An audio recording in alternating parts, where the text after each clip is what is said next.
한국 시간으로 8월 5일 저녁 11시 삼성전자가 뉴스룸과 홈페이지를 통해 온라인 언팩 행사를 생중계했습니다. 스마트폰을 포함한 다른 제품들도 공개를 했는데요.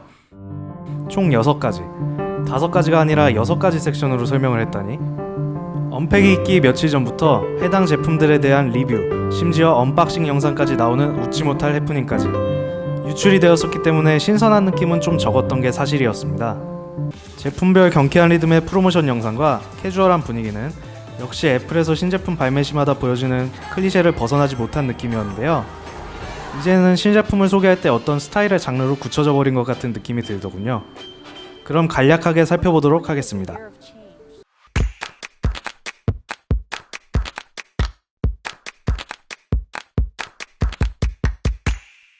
미국이 아닌 한국의 스튜디오에서 진행된 언팩 행사는 삼성 무선사업부장 노태문 사장의 소개로 시작되었습니다.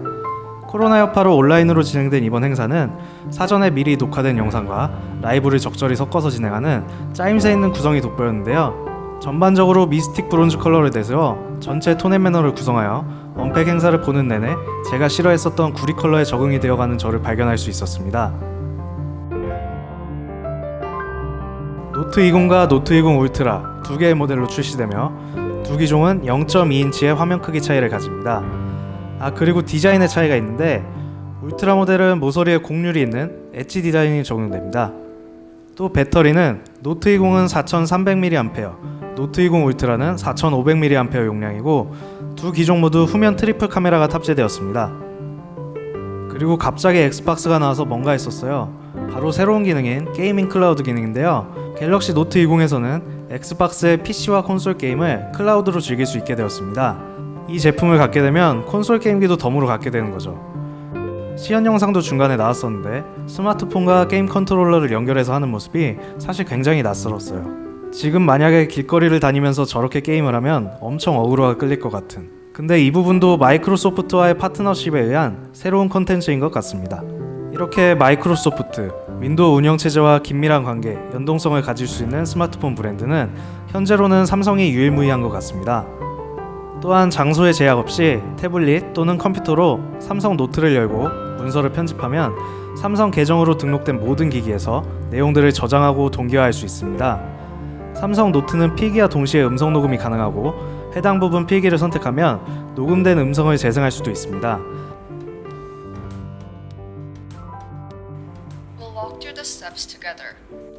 강의나 회의 내용 메모 시 유용하겠죠. 일반 모델은 출시가 119만 9천원, 울트라 모델은 145만원 내외로 예상이 됩니다.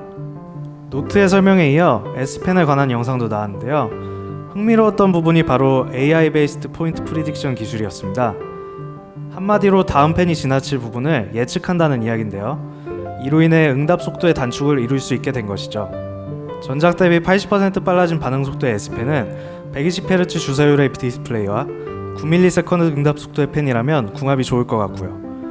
애플과 거의 동일해진 응답 속도로 더 이상 펜 관련 삼성의 기술력엔 깔 게 없어졌네요. 여기서 한 가지 궁금한 점은 삼성의 고유 기술인지 아니면 애플이 이 기술을 미리 알고 쓰고 있는 건지. 아무튼 더욱더 펜으로 종이에 쓰는 느낌에 가까워졌겠습니다. 이래서 S펜을 위해 설명하는 시간을 따로 분배해줬던 거구나. S펜의 설명에 이어 급하게 등장하여 소개당해버린 탭7과 7 플러스는 시리즈 최초 12.4인치 디스플레이가 탑재된 탭 S 플러스가 신선했고, 앞서 설명했던 S펜을 지원하는 120Hz 주사율 태블릿이죠. S7의 무게는 502g, 두께는 6.3mm, S7 플러스의 무게는 575g, 두께는 5.7mm로 오히려 더 얇아졌죠. 그리고 3분할 화면으로 여유롭게 디스플레이를 활용하는 것도 꽤 매력적이었습니다.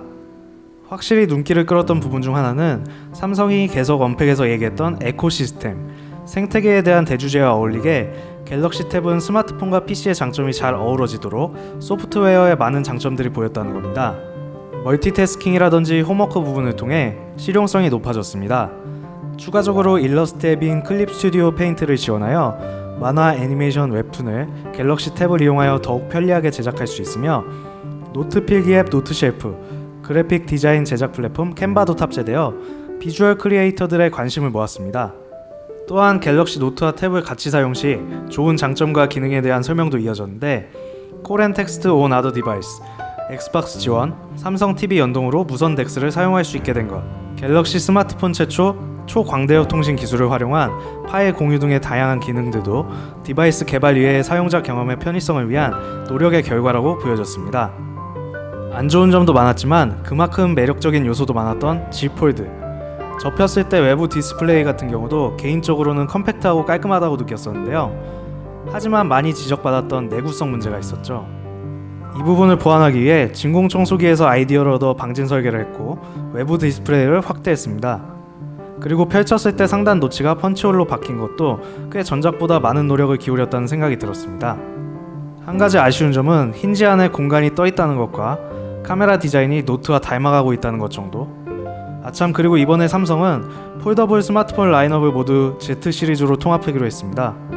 라인업 정리를 깔끔하게 하는 건 소비자들에게 혼돈을 주지 않는 좋은 선택인 것 같습니다. 다만 이번 언팩에서 디테일한 내용이 소개되지 않았고 다음 달 9월 1일 스펙, 출시 일정, 가격 등을 공개할 예정이라고 합니다. 폴드2는 전작에 비해 더욱 여유로워진 디스플레이 크기로 진화했으며 갤럭시 Z 플립의 하이드어웨이 힌지도 적용됐습니다. 배터리 용량은 4500mAh로 사용하기에 충분한 크기라고 생각이 들고요. 스페셜 이벤트로 BTS가 새 제품을 언박싱하는 장면이 사전 촬영되어 공개되었습니다. 사실 펼치면 크게 사용할 수 있고 접으면 휴대하기 간편하다 등 1차원적인 리액션들이 나온 영상이었지만 세계적으로 주목을 끌 수 있는 아이돌을 활용하여 언박싱 영상을 공개했다는 건 화제성에서 전략적으로 좋은 선택이었다고 보여주고, 또 기능적인 면에서 특정 각도로 기기를 펼쳤을 때 화면이 자동 분할되어 사용자가 원하는 각도에서 편하게 사진 촬영을 한다거나 다양한 앱을 동시 사용할 수 있는 것들이 나온 건 언팩을 관람한 많은 이들의 관심을 끌기에 충분했다고 생각합니다.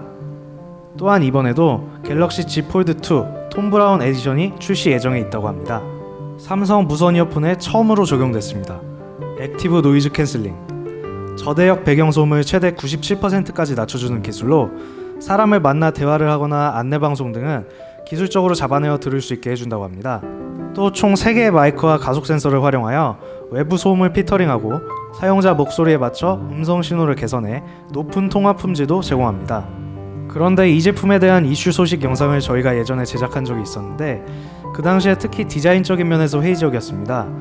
근데 제품이 공개된 걸 보고 꽤 잘 빠진 외형에 놀라게 되었습니다. 착용 시 귀 외부로 돌출되지 않고 쏙 들어가서 귀와 조화롭게 부착되는 디자인이 인상 깊었습니다. 아이폰의 콩나물은 사실 이런 부분에 대해서 고려를 안 하고 디자인되었다고 생각이 들었어요. 최근엔 그래도 워낙 많이 보급화되어서 그렇지만 지금 봐도 이상한 건 사실입니다. 저만 그런가요? 또한 케이스도 처음 보는 순간 너무 이뻤어요. 특히 미스틱 브론즈 컬러. 이어폰 케이스가 이렇게까지 고급스러워 보여도 되는 건가? 디자인 때문에 뽐뿌가 왔던 건 되게 오랜만이었어요. 참고로 재생시간은 최대 6시간 사용이 가능하고 케이스까지 사용 시엔 최대 21시간을 사용할 수 있다고 합니다. 건강관리 기능이 강화되는데요. 건강 모니터링, 피트니스, 꿀잠을 위한 수면관리 등등 전반적인 건강관리 프로그램을 제공합니다. 웨어러블 시장은 현재 가장 빠르게 발전하고 있는 분야 중 하나이고 넥스트 노멀의 필수품이라며 버즈 라이브와 워치 3는 소비자들이 원하는 세련된 디자인과 첨단 기술을 결합하여 새롭고 차별화된 경험을 제공할 것이라고 밝혔습니다. 색상은 45mm 모델은 미스틱 실버와 미스틱 블랙, 41mm 모델은 미스틱 브론즈와 미스틱 실버, 그리고 티타늄 재질의 제품은 45mm 모델로 선보일 예정이라고 합니다. 그리고 워치 3의 스트랩은 고급 천연 가죽으로 제작되었고 8만 개 이상의 워치 페이스를 제공하며 커스터마이징도 가능하다고 합니다. 커스터마이징이 되면 일단 좋은 점이 디자인에 대해 불만이 생길 여지가 적어지죠. 그리고 개인 만족도도 선호 취향에 맞춰 부착하여 차고 다닐 수 있기 때문에 장점이라고 생각합니다. 또한 앞서 말한 건강 기능에 대해 덧붙여 얘기하자면 액티브2에서 인증받아 사용 가능한 혈압 측정 및 산소 포화도, 슬립 스코어까지 모두 지원을 합니다. 그리고 120개 이상의 피트니스 프로그램도 지원하여 운동하면서도 사용을 할 수 있습니다. 이상으로 어제 진행됐던 언팩 소식은 모두 전해드린 것 같습니다. 무려 300여 명의 사람들과 화상으로 실시간 연결되어 제품의 소개에 따른 나름의 리액션도 볼 수 있어서 예상했던 폐쇄적인 분위기보다는 다소 부드러운 분위기 속에 진행되었습니다. 하지만 질문 시간을 갖는다든지 서로 피드백을 주고받는 광경은 별로 없었고 그냥 병풍? 그 이상도 이하도 아닌 배경의 느낌이어서 아쉬웠던 부분도 있네요. 하지만 단순한 디바이스 업그레이드가 아닌 전체 삼성 기기들 간의 연동도 생각하고 있다는 점에서 한 차원 더 높은 단계의 수준으로 가기 위해 삼성이 멀리 보고 있다는 생각을 하여 한편으로는 자랑스러웠습니다. 또한 이렇게까지 윈도우와의 접근성이 좋은 스마트폰이 있었나 싶을 정도로 마이크로소프트와의 앞으로의 협업으로 가능해질 다양한 기술들도 기대가 됩니다.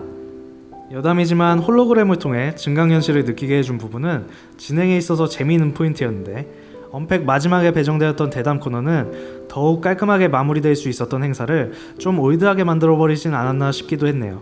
마지막엔 졸음이 좀... 추후에 폴드2에 관한 소식은 다시 전달드릴 예정이며 저희 컨텐츠가 계속 보고 싶으시다면 좋아요, 구독, 알림 설정 부탁드립니다. 감사합니다.